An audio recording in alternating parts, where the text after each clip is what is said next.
നമസ്കാരം. അപ്പോ കേരളം മുഴുവൻ ആകാംക്ഷയോടെ കാത്തിരുന്ന ആ ദിവസം വന്നെത്തിയിരിക്കുകയാണ് അല്ലേ? തദ്ദേശ തെരഞ്ഞെടുപ്പിന്റെ വോട്ടെണ്ണൽ ദിനം. ടിവിയിലും ഓൺലൈനിലുമൊക്കെയായിട്ട് വാർത്തകളും വിശകലനങ്ങളുമൊക്കെ ഇങ്ങനെ വന്നുകൊണ്ടിരിക്കുകയാണ്. അപ്പോൾ നമ്മുടെ എല്ലാം മനസ്സിൽ ഒരൊറ്റ ചോദ്യമേ കാണൂ.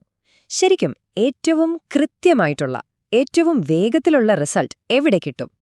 ഈ ചോദ്യത്തിന് ഒരൊറ്റ ഉത്തരം മാത്രമേ ഉള്ളൂ. ഒരു ഒഫീഷ്യൽ ഉത്തരം. അതാണ് സംസ്ഥാന തെരഞ്ഞെടുപ്പ് കമ്മീഷന്റെ ട്രെൻഡ് എന്ന ഒഫീഷ്യൽ വെബ്സൈറ്റ്. വോട്ടെണ്ണലിന്റെ ലൈവ് അപ്ഡേറ്റ്സ് അറിയാൻ ഇതിലും വിശ്വസിക്കാവുന്ന വേറൊരു വഴിയുമില്ല.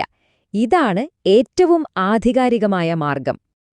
അപ്പോൾ ഈ ട്രെൻഡ് വെബ്സൈറ്റിൽ എങ്ങനെ കയറാമെന്ന് നോക്കാം.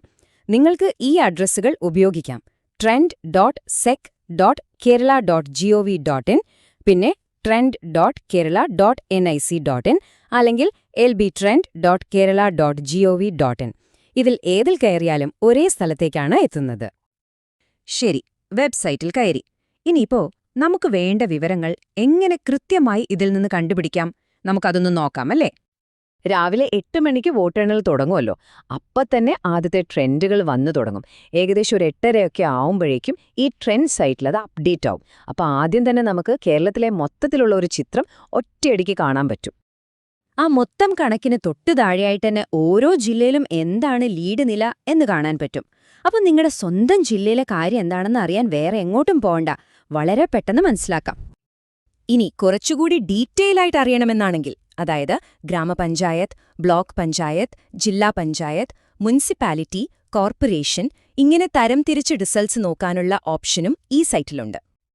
ഇതിലെ ഏറ്റവും യൂസ്ഫുൾ ആയിട്ടുള്ളൊരു ഫീച്ചർ എന്താന്ന് വെച്ചാൽ, നമുക്ക് ഓരോ തദ്ദേശ സ്ഥാപനവും സെലക്ട് ചെയ്താൽ അതിനകത്തുള്ള ഓരോ വാർഡിലെയും ലീഡ് നില വരെ അറിയാൻ പറ്റും. അതായത് നിങ്ങളുടെ സ്വന്തം വാർഡിൽ അല്ലെങ്കിൽ തൊട്ടടുത്ത വാർഡിൽ ആരാണ് മുന്നിലെന്ന് വരെ വളരെ കൃത്യമായിട്ട് നമുക്കിതിലൂടെ മനസ്സിലാക്കാം. അപ്പോൾ നമ്മൾ ഫലങ്ങൾക്കായി കാത്തിരിക്കുമ്പോൾ ഒരു കാര്യം മനസ്സിൽ വെക്കുന്നത് നല്ലതാണ്. വോട്ടെണ്ണലിന് ഒരു ക്രമമുണ്ട്. ആദ്യം ഗ്രാമപഞ്ചായത്തുകളിലെ വോട്ടുകളാണ് എണ്ണുന്നത്. അതിനുശേഷം മാത്രമേ ബ്ലോക്ക്, പിന്നെ ജില്ലാ പഞ്ചായത്തുകളിലെ ഫുൾ ട്രെൻഡ്സ് നമുക്ക് കിട്ടിത്തുടങ്ങൂ. അപ്പോൾ തുടക്കത്തിൽ ഗ്രാമപഞ്ചായത്തിലെ കണക്കുകളാകും കൂടുതൽ വരുന്നത്. പക്ഷേ ഈ നമ്പറുകളൊക്കെ ഇങ്ങനെ മാറിക്കൊണ്ടിരിക്കുന്നത് കാണുമ്പോൾ നമ്മളെല്ലാവരും ഓർക്കേണ്ട വളരെ വളരെ പ്രധാനപ്പെട്ട ഒരു കാര്യമുണ്ട്. ആ വെബ്സൈറ്റിൽ തന്നെ കൊടുത്തിട്ടുള്ള ഒരു മുന്നറിയിപ്പാണിത്. ഇതിൽ പറയുന്നത് ഇതാണ്: ഈ സൈറ്റിൽ കാണിക്കുന്ന വിവരങ്ങൾ വോട്ടെണ്ണലിന്റെ ട്രെൻഡ് അറിയാൻ വേണ്ടി മാത്രമുള്ളതാണ്. റിട്ടേണിംഗ് ഓഫീസർ, അതായത് വരണാധികാരി, ഔദ്യോഗികമായി ഫലം പ്രഖ്യാപിക്കുന്നതുവരെ ഇതിനെ ഒഫീഷ്യൽ ഡാറ്റയായി കണക്കാക്കരുത്. അതായത് ഒന്നുകൂടി സിമ്പിളായിട്ട് പറഞ്ഞാൽ, ട്രെൻഡിൽ നമ്മൾ കാണുന്നത് ലീഡ് നിലയാണ്. അതായത് വോട്ടെണ്ണി മുന്നോട്ടു പോകുമ്പോൾ ആര് മുന്നിട്ട് നിൽക്കുന്നു എന്നൊരു സൂചന മാത്രം. അന്തിമ ഫലമെന്ന് പറയുന്നത് അതല്ല. അത് വരണാധികാരി ഒപ്പുവെച്ച് ഔദ്യോഗികമായി പ്രഖ്യാപിക്കുന്നത് മാത്രമാണ്. ആ പ്രഖ്യാപനമാണ് ശരിയായ റിസൾട്ട്.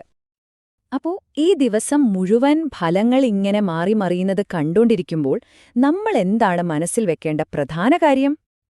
ജനവിധി അറിയാൻ നമുക്കെല്ലാവർക്കും ആകാംക്ഷയുണ്ട്. അതിന് ഏറ്റവും നല്ലതും വിശ്വസിക്കാവുന്നതുമായ മാർഗം ട്രെൻഡ് വെബ്സൈറ്റ് തന്നെയാണ്. പക്ഷേ ഒരു കാര്യം എപ്പോഴും ഓർക്കണം: നമ്മൾ അവിടെ കാണുന്നത് വെറും സൂചനകൾ മാത്രമാണ്. ശരിക്കുള്ള ഫലം വരണാധികാരിയുടെ ഔദ്യോഗിക പ്രഖ്യാപനമാണ്. ആ ജനാധിപത്യ പ്രക്രിയ പൂർത്തിയാകുന്നതുവരെ ക്ഷമയോടെ, ഉത്തരവാദിത്വത്തോടെ കാത്തിരിക്കുക എന്നതാണ് നമ്മൾ ഓരോരുത്തരും ചെയ്യേണ്ടത്. അപ്പോ നമുക്ക് ജനവിധി അറിയാം, ഉത്തരവാദിത്വത്തോടെ.